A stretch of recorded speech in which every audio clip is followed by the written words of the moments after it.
what's caught Liverpool out in the Premier League this season is how physical it is. What I mean by physical, you're dating back to like the 90s and 80s type of football, the way the Premier League plays at the moment. A lot of set pieces, a lot of long throws, and it's caught Liverpool cold in terms of how they've bought in the summer. They bought some very gifted and talented players, but it seems to me as if they can't cope with the sheer physicality of the Premier League.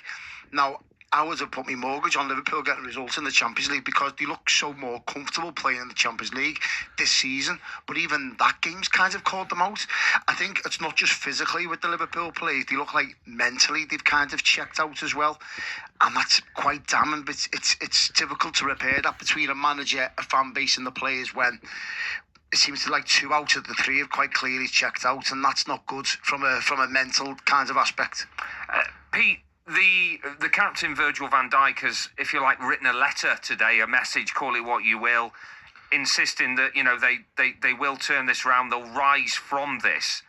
I mean, their only words, is there much evidence to suggest that that's the case? That's the problem, isn't it? No, there's no evidence at all. I think that if Liverpool go and beat West Ham on Sunday, you wouldn't be surprised, despite our recent form.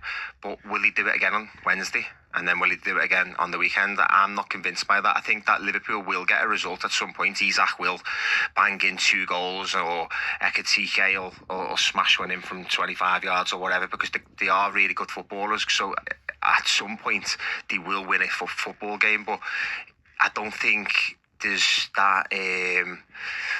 I don't think we're back for it.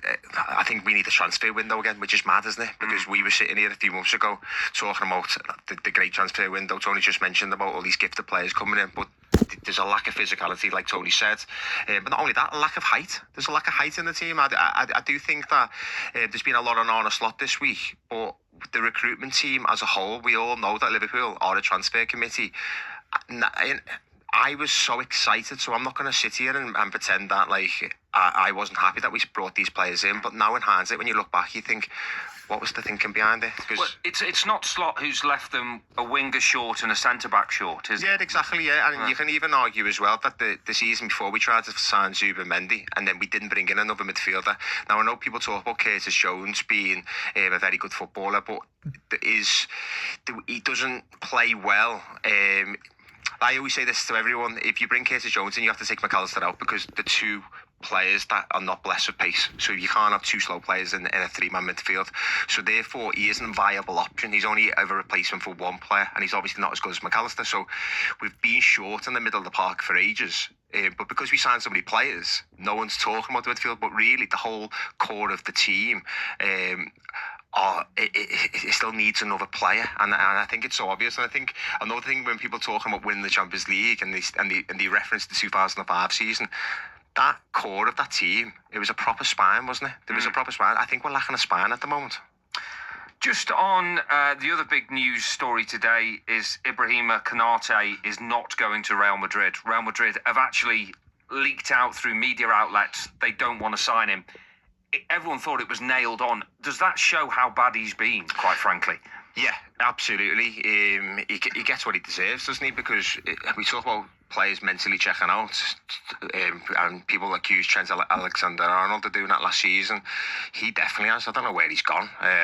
He should be checking his body out as well, because he has been horrendous. And I do like the fact that he come out to a certain degree, in the sense that he fronted, he put a bit of a statement out last night as well himself, but at the same time he didn't acknowledge that he's been poor. I would have liked him to admit that he's been poor and he's going to rectify the situation.